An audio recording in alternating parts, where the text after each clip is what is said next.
8.1 millones de muertes se registraron en el mundo en 2021 asociadas a la mala calidad del aire, convirtiéndose en el segundo factor de riesgo, de acuerdo con un informe de UNICEF.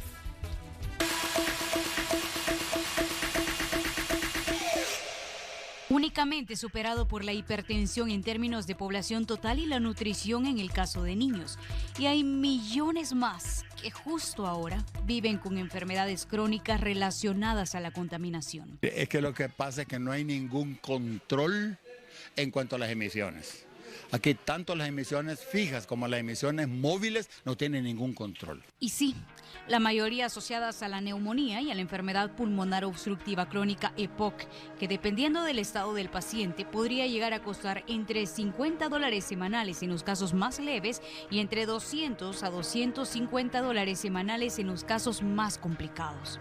Bueno, si se prolonga demasiado, por ejemplo, estos pacientes con enfermedad obstructiva puede llegárseles a romper el pulmón, o sea, pueden tener cuadros de atrapamiento de aire tan crónico que puede romperse el pulmón debido al enfisema o pueden incluso terminar en una exacerbación que los lleve al hospital y que pueden terminar en ventilación mecánica. Si se padece de una enfermedad respiratoria crónica, mantener un tratamiento adecuado, no suspender su tratamiento y obviamente si tenemos o estamos en lugares a donde hay mucha contaminación, mantener nuestro espacio con una mejor ventilación.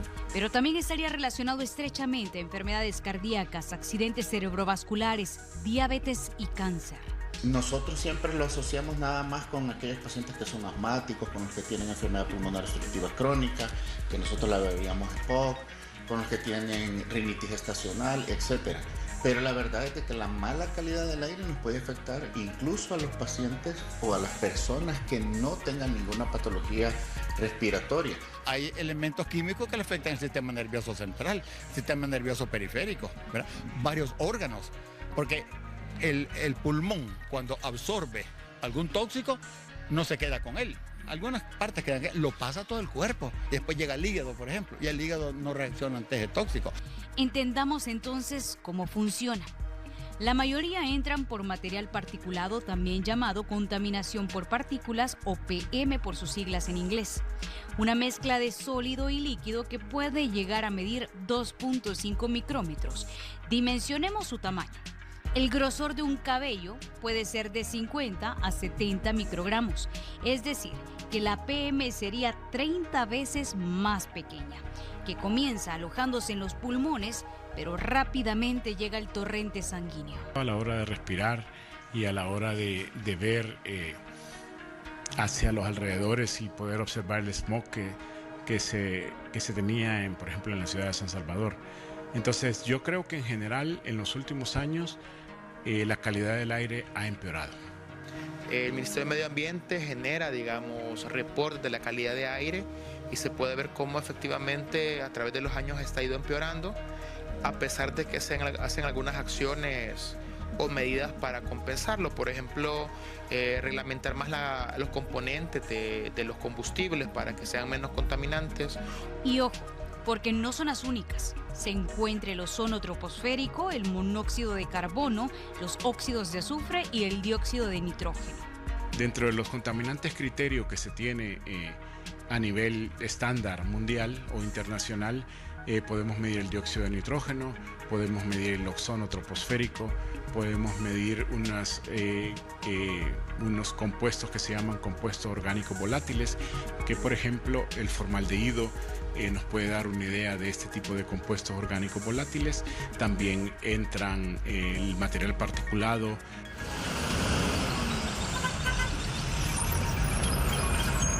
Todos somos uno de los más grandes generadores. La mayoría de medios de transporte como los carros, las motos, producen el monóxido de carbono y óxido de nitrógeno.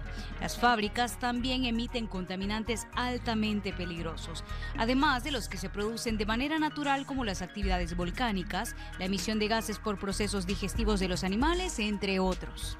Puede estar más que todo asociado a este tipo de combustiones y en el caso del mercurio asociado a la ingesta de pescados más que todo los pescados de gran tamaño, porque estos han acumulado, como han sido depredadores de otros peces, van acumulando el mercurio, el metilmercurio, que es el pez más tóxico para el ser humano. Y en el caso del arsénico, como mencionábamos, en las aguas subterráneas. Y nuevamente aparece el gran enemigo del mundo, el cambio climático, estrechamente relacionado a la calidad del aire porque los gases de efecto invernadero vienen de las mismas fuentes, además de mayor frecuencia de eventos como los polvos del Sahara. Hay que decir de que el cambio climático global acelera cosas. Creo que el polvo del Sahara sí nos llega, pero no en la cantidad, frecuencia y duración que lo hace en estos años. En sí mismo el polvo del Sahara no es que esté mal. El problema es de que también somos países, en el caso de Salvador, deforestados, degradados, donde el ecosistema no alcanza a utilizar adecuadamente este polvo que le cae. Los países con niveles seguros de calidad del aire cumplen la directriz de seguridad de 5 microgramos por metro cúbico de aire. Del continente, solo Granada y Puerto Rico lo cumplen. Y el resto de países en el mundo se encuentran con los dedos contados. Incluye a Estonia, Australia, Finlandia, Granada, Islandia, Mauricio y Nueva Zelanda. El problema es que estos son acciones que tienen impacto global, ¿verdad? Pero por lo menos en nuestro país hagamos lo que nos toca, ¿verdad? Tratemos de volver a nuestro país menos vulnerable. Tratemos de evitar toda esa deforestación. Fuera de la norma está El Salvador, 7 veces arriba del promedio.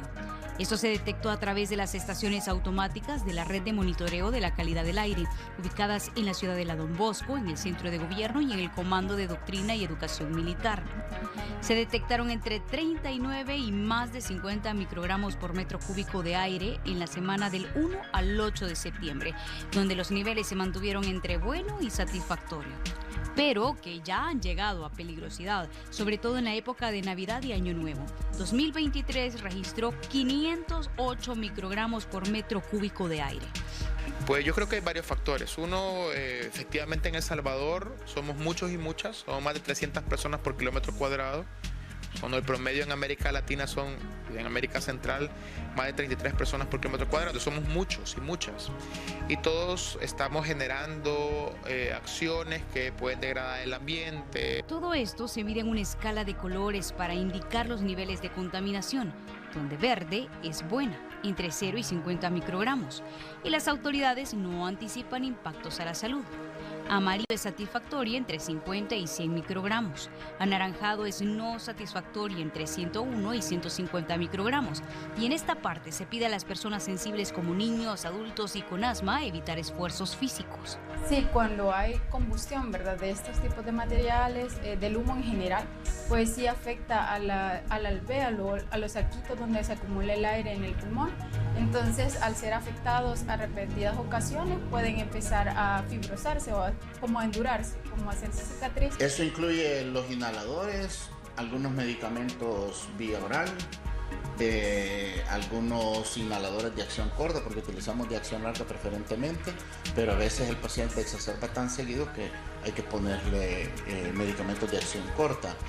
Desde color rojo, que es dañino a la salud, morado muy dañino a la salud y negro peligroso, que van desde 151 a 500 microgramos por metro cúbico de aire, se recomienda evitar todo esfuerzo al aire libre y a las personas con asma incluso a permanecer en casa.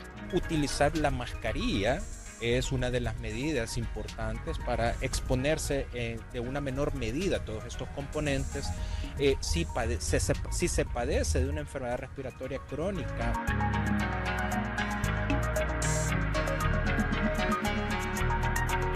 La calidad del aire se mide de diferentes formas. Hay mediciones puntuales y hay mediciones que no necesariamente son puntuales, sino que están integradas en un rango específico de una región de aire determinada.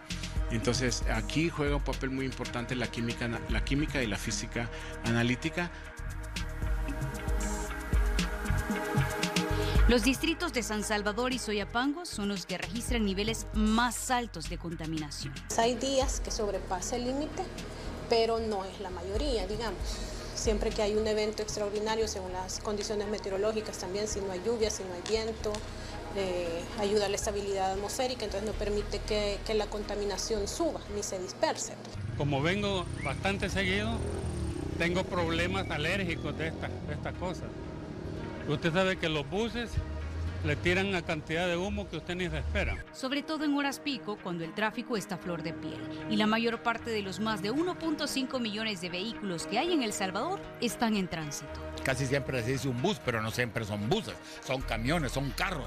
Hay un vehículo que le tapa a uno como que se le hubieran puesto una sábana encima del parabrisas al vehículo, no se ve.